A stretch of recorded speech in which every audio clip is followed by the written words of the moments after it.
আবার আল্লাহ বললেন ইন্না ইব্রাহিম কানা উম্মাতান ওয়াহিদা, আমার খলিল ইব্রাহিম শুধু সহনশীল নয়, আমার খলিল ইব্রাহিম একাই একটা উম্মত। এটা একটা কথা হইলো, একা একটা উম্মত হইতে পারে? আমরা সবাই উম্মত, কোটি কোটি মানুষ, ফলে বিশ্বনবীর উম্মত, উম্মতে মুহাম্মদ, ঠিক কিনা? একজন কি একটা উম্মত হইতে পারে? আল্লাহ বলেন ইব্রাহিম এমন নবী, একাই একটা উম্মত। সুবহানাল্লাহ পড়েন। ইন্না ইব্রাহিম কানা উম্মাহ ওয়াহিদার কারণ উনি যখন জমিনে ছিলেন একটা লোক আল্লাহর নাম নেয়ার মতো ছিল না, সব ছিল মুশরিক। উনি ছাড়া সব মুশরিক। উনি ছিলেন মুওয়াহহিদ, তাওহীদের পক্ষে। উনি ছাড়া পৃথিবীতে তখন যারা ছিল সব ছিল তাওহীদের বিপক্ষে, মানে মুশরিক। আল্লাহ বুঝাতে চাইলেন পুরো মুশরিক গোষ্ঠী একটা উম্মত, আমার ইব্রাহিম খলিল একাই আরেক উম্মত। ইন্না ইব্রাহিম কানা উম্মাতান ওয়াহিদা। সাইয়েদনা ইব্রাহিমের সময়কালে মুসলমান বলতে কেউ ছিল না, উনি একা ছাড়া। তার মানে গোটা বিশ্বের সব মুশরিক মিলে একা একটা উম্মত, সাইয়েদনা ইব্রাহিম নিজে নিজেই একটা উম্মত। কি পরীক্ষা করে কিভাবে আল্লাহ ওনার উত্তীর্ণ করেছেন, এজন্য খুশি হয়ে আল্লাহ ওনারে খালিল উপাধি দিয়েছেন। কথা কন, ওনার কিছু উপাধি আছে, একটা হচ্ছে সিদ্দিক। কি উপাধি? আমাদের অনেকের নাম আছে না? এদিকে আছে সিদ্দিক নামে কেউ?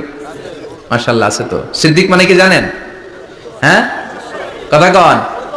সত্যবাদী। শুধু সত্যবাদী না, সত্য প্রকাশে, সত্য গ্রহণে, সত্যের ব্যাপারে আপোষহীন, কোনো আপোষ করে না। চিল্লা এখন ঠিক কিনা? বিশ্বনবী মেরাজে গেলেন, মেরাজ থেকে ফিরে আসলেন। বিশ্বনবী বর্ণনা করলেন আমি বাইতুল মাকদাস দেখেছি মাঝরাতে, লক্ষাধিক নবীকে নিয়ে নামাজের ইমামতি করেছি, 7 আকাশ দেখেছি, আল্লাহর আরশ দেখেছি, আল্লাহর সাথে কথা বলেছি, আবার ফজরের আগেই মক্কায় ফিরে এসেছি। সবাইকে খাইছে খাইছে, মুহাম্মদের মাথার তার ছিঁড়ে গেছে। নাউজুবিল্লাহ পড়ে। আবু জাহেল, উতবা, সাইবা সবাই মিলে একটা সুযোগ পেল, বললো এতদিন আমরা আবু বকররে বুঝাইতে পারি না, আজকে মুহাম্মদ যে গাঞ্জাখুরি কথা বলে, এটা বললে আবু বকররে আমাদের দলে নিয়ে আসা যাবে।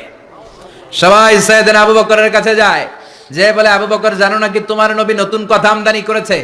কি বলেছে আমার নবী? তোমার নবী বলে মাঝরাতে বাইতুল মাকদাস গিয়েছে। বাইতুল মাকদাসে তখন দ্রুতগামী ঘোড়া দিয়ে ছুটলেও যেতে লাগে 15 দিন। অ্যাবাউট টার্ন কাম ব্যাক, ফিরে আসতে আরো 15 দিন। মোট কয় দিন? 1 মাস। যেতে আসতে 1 মাস।